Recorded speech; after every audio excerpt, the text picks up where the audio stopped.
Coucou tout le monde, j'espère que vous allez bien. Je vous retrouve aujourd'hui pour un nouveau tuto Art Journal avec la marque française Graffiti Girl. On va travailler avec ces trois planches. Il s'agit de la planche de tampon Leaves. Ensuite, là vous avez la petite planche avec les sapins qui s'appelle Hivernal et la planche du centre qui s'appelle Personnage Cute. Pour la mise en couleur de cette page d'Art Journal, j'ai opté pour ma palette d'aquarelle et quelques pinceaux de différentes tailles. Au niveau du papier, j'ai choisi, donc là j'ai préparé aussi un mug avec de l'eau claire. Au niveau du papier, je vais utiliser le papier aquarelle de la marque Florence. Donc celui-ci, c'est le papier aquarelle en 200 grammes, format A5. Donc je n'avais pas fait attention que ce papier était en 200 grammes. Il est quand même assez fin pour du papier aquarelle, donc je vous dirai un petit peu ce que j'en pense tout au long de la vidéo. Je ressors ma plateforme de tamponnage et je vais utiliser essentiellement ces deux planches. Donc là, je vais travailler avec le petit garçon qui se trouve sur la planche de tampon qui s'appelle Personnage Cute. Donc ce joli petit garçon photographe avec sa petite main dans la poche, son écharpe, il est trop beau. Je l'ancre avec la Versafine noire, toujours, puisque je vais travailler avec l'aquarelle. En un premier passage, le personnage apparaît vraiment super bien sur mon papier. Donc en fait, ce papier, il est bien. Pourquoi? Parce qu'il n'a pas beaucoup de grains. Donc là, c'est vraiment un de ses avantages. Et franchement, en un premier passage, ça s'est très bien imprimé. Le motif est vraiment très bien.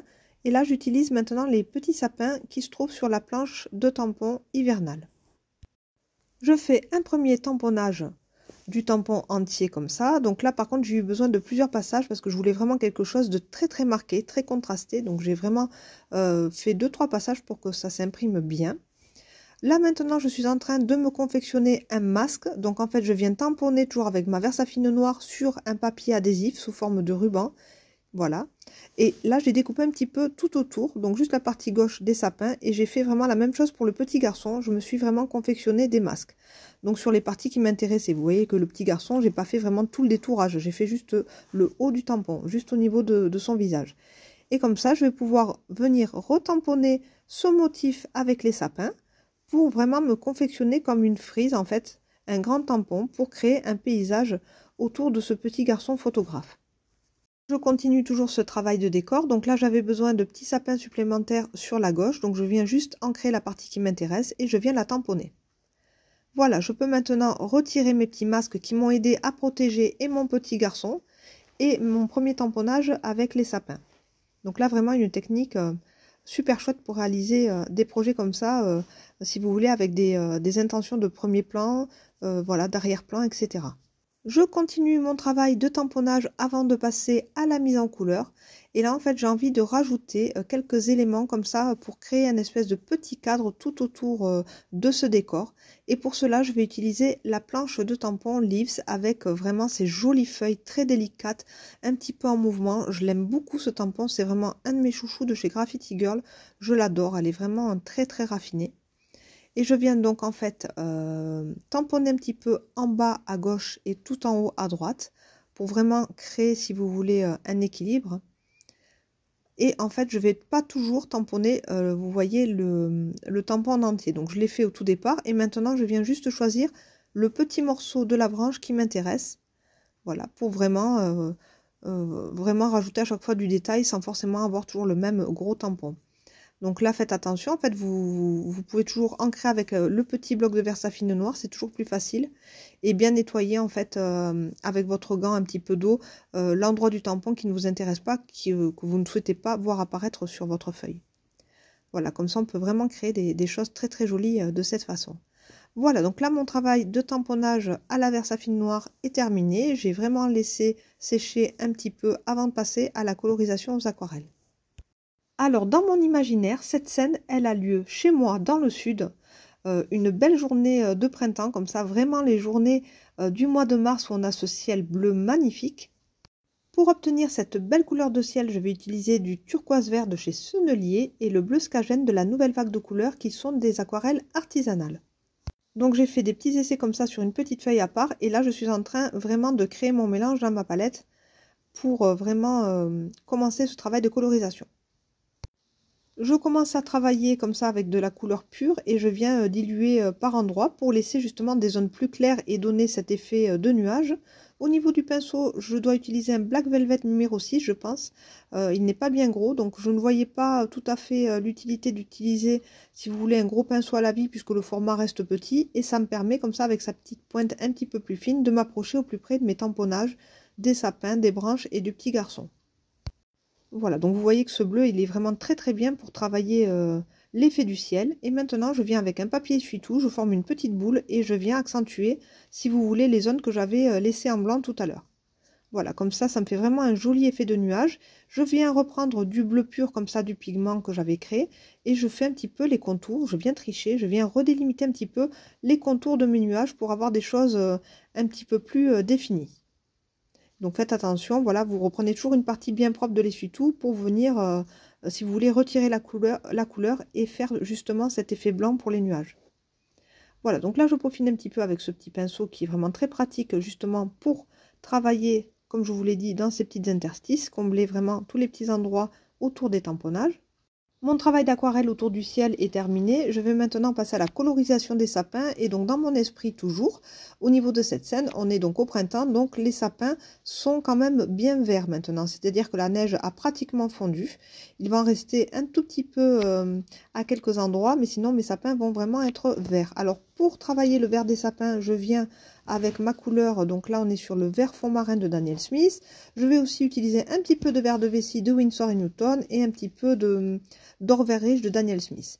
Voilà un petit peu pour les 4 couleurs utilisées pour créer justement toutes ces nuances dans les branches des sapins. Et puis pour travailler un petit peu, vous allez le voir aussi le sol tout à l'heure, je vais rester aussi dans ces nuances comme ça de vert jaune pour vraiment avoir les caractéristiques de la végétation comme ça en haute montagne au moment du printemps. Pour ce tuto, vous n'êtes pas obligé de retravailler avec les couleurs que je vous ai annoncées tout à l'heure. C'est-à-dire que vous n'êtes pas obligé de vous plonger dans une ambiance printanière. Vous pouvez tout à fait travailler cette scène au cœur de l'hiver, pourquoi pas, avec des sapins enneigés, avec un ciel assez blanc, avec des petites touches de gris comme ça, et vraiment travailler cette ambiance hivernale. Donc c'est vraiment une idée parmi tant d'autres. Voilà, cette scène dans la nature, elle peut se reproduire sur les 4 saisons sans aucun souci. Et justement, c'est à vous de choisir le combo de couleurs que vous aimeriez travailler avec cette mise en scène que je vous propose. Il est temps d'apporter des nuances supplémentaires à ce décor. Et donc là, j'ai vraiment envie d'y apporter du jaune et du marron. Pour cela, je vais utiliser la couleur châtaigne de chez Aqua Aura Colors, donc une aquarelle artisanale. Et je vais venir la mélanger avec de l'or vert riche de Daniel Smith, mais également avec de la couleur jaune nickel azo de chez Daniel Smith. Ce jaune nickel azo, c'est vraiment pour moi la couleur jaune la plus jolie qui existe, en tout cas dans ma palette d'aquarelle à moi. C'est vraiment une couleur que j'adore et que j'utilise très très souvent quand je fais des choses au niveau de la nature. Voilà, au niveau des fleurs, de la végétation, je trouve que c'est vraiment un très beau jaune qui se mixe parfaitement bien avec les verts. Alors là, vous me voyez travailler vraiment sur cette zone tout en bas à droite. Alors on pourrait vite tomber dans un gros pavé comme ça monochrome, un grand rectangle vert. Et donc c'est pour ça qu'il faut vraiment jouer avec l'eau, avec les pigments purs, afin de créer, si vous voulez, des nuances comme ça dans ce travail de colorisation pour cette prairie là tout en bas, ce décor. Alors je viens avec un petit papier essuie-tout pour essayer d'enlever un tout petit peu mes pigments justement par endroits, ce qui va donner un effet de relief et vraiment empêcher d'avoir quelque chose de plat comme ça, vraiment de monochrome et vraiment sans vie. Donc il faut vraiment créer du relief, créer voilà justement des petits endroits avec des petits chemins comme ça, des petites lignes pour ne pas avoir ce gros pavé vert monochrome dont je vous parlais tout à l'heure. Il est temps maintenant de travailler une deuxième couche. Donc là, je vais plutôt travailler les ombres sous les sapins avec mon petit marron. Voilà, donc c'est un marron toujours avec ce mélange avec les couleurs châtaignes et les différents jaunes de ma palette. Et je viens comme ça créer des petits endroits, vous voyez, comme si c'était un petit chemin. Donc ça serait plus finalement quelque chose un petit peu plus terreux. En fait, c'est ce que je cherchais à faire, peut-être plus comme quelque chose comme de la terre, plus ou moins. Et là-bas, sur le fond, un petit peu plus de végétation avec les sapins. Donc voilà, j'essaye voilà, d'avancer au fur et à mesure. Hein. J'ai pas forcément de photos sous les yeux, donc c'est vraiment de mémoire un petit peu. J'essaie de créer cette atmosphère. Et là, je viens voilà, au plus près des feuillages pour remplir aussi, toujours avec du marron, comme ça, faire ce petit chemin en terre qui descendrait. Faire comme une petite piste, voilà, vous savez, dans les forêts domaniales, comme ça, avec les sapins sur le fond. Voilà, c'est plutôt ce qui m'a inspiré. Donc, en fait, on n'est pas forcément sur une prairie, avec le recul, on est plutôt sur quelque chose comme une petite piste en terre, un petit chemin. Donc là, c'est vraiment quelque chose d'un petit peu plus marron que ce que j'avais en tête au départ. Il est temps maintenant de venir rincer un petit peu mon eau, puisque mon eau est sale, comme vous avez pu le voir. Et je vais faire la colorisation du petit garçon. Alors pour ça, je vais utiliser aussi mes aquarelles qui vont me servir, pour le coup, là, elles vont vraiment me servir de base. Alors j'aime bien faire les personnages aux aquarelles, mais je ne peux pas laisser mes personnages sans venir les retravailler au crayon. C'est juste quelque chose qui n'est pas encore possible dans ma tête pour moi. On a vraiment des manies en fait et des habitudes. J'adore travailler vraiment les personnages avec mes aquarelles ou mes feutres à alcool comme première base en fait. Et j'aime bien venir apporter des ombres et des zones de couleurs plus soutenues, toujours avec mes crayons de couleur, notamment les Prismacolor, qui sont pour moi vraiment le top.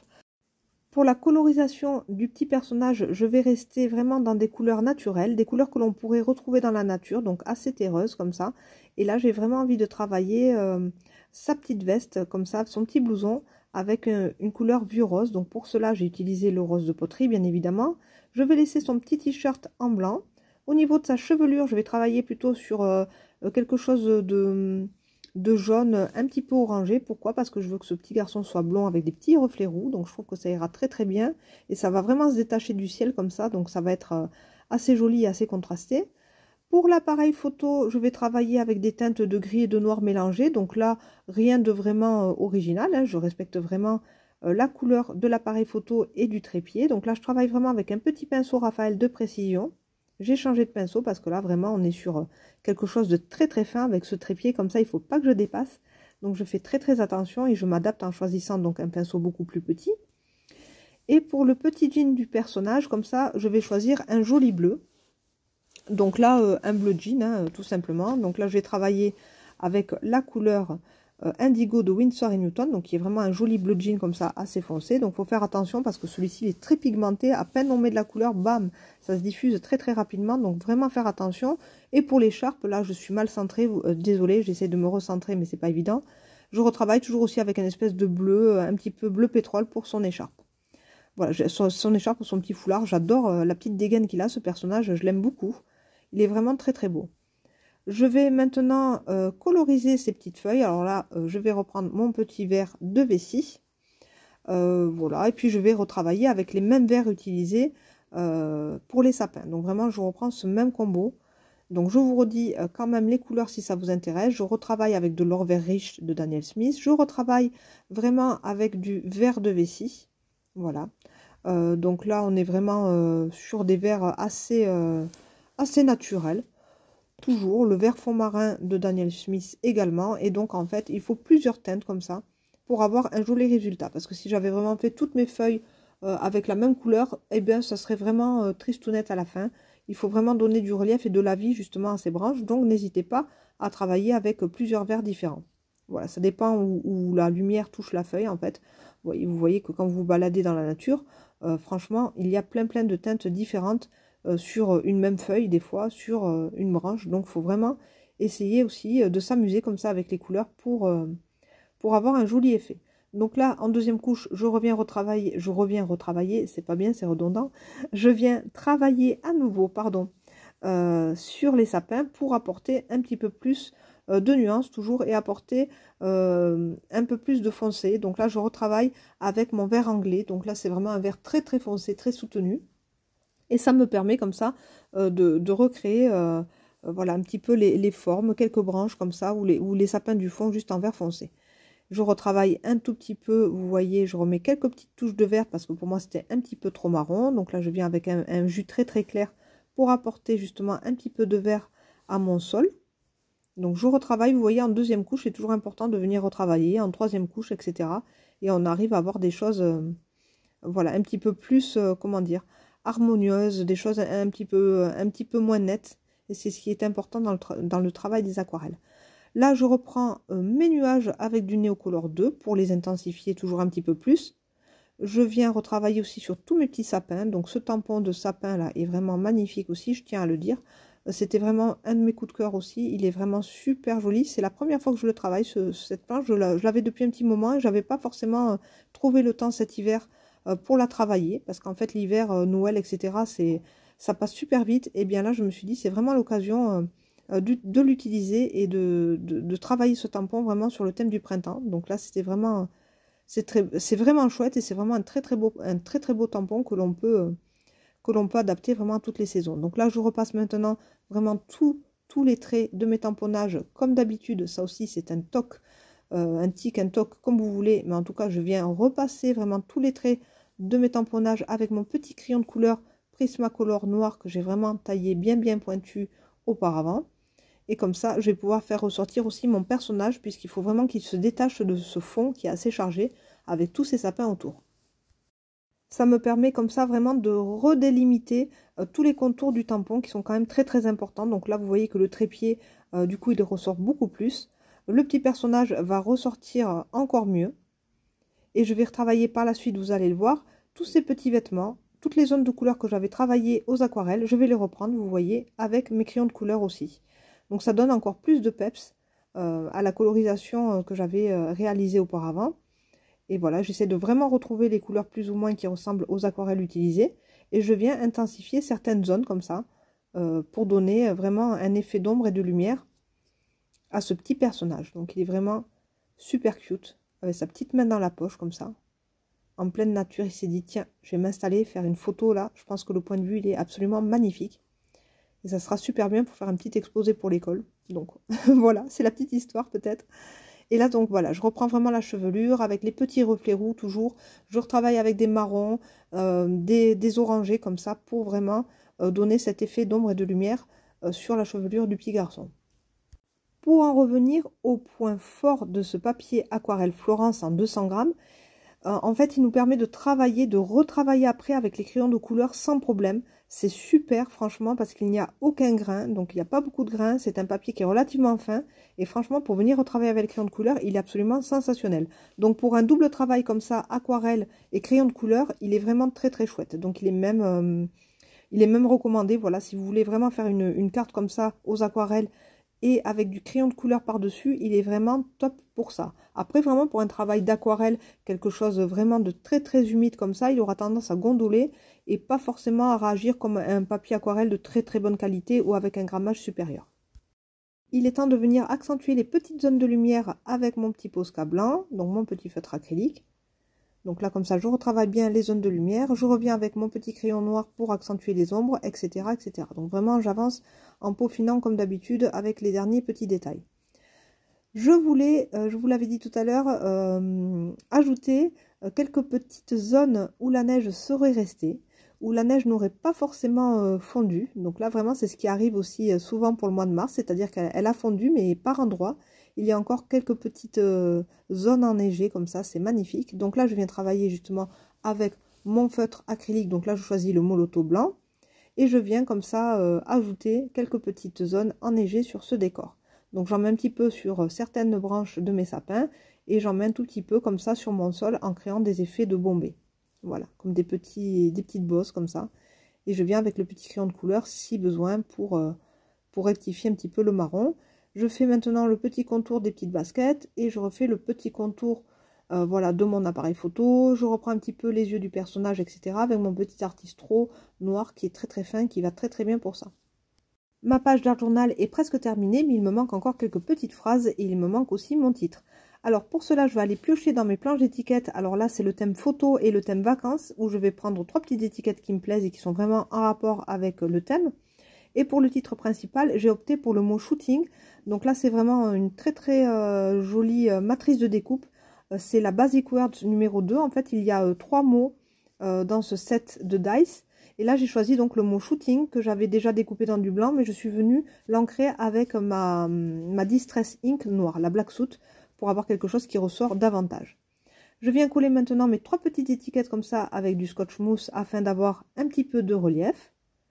Voilà, donc j'essaye de mettre les petits mots plus ou moins de façon harmonieuse, assez droite, parce que ma spécialité c'est de ne pas coller droit, donc ça c'est assez dommage.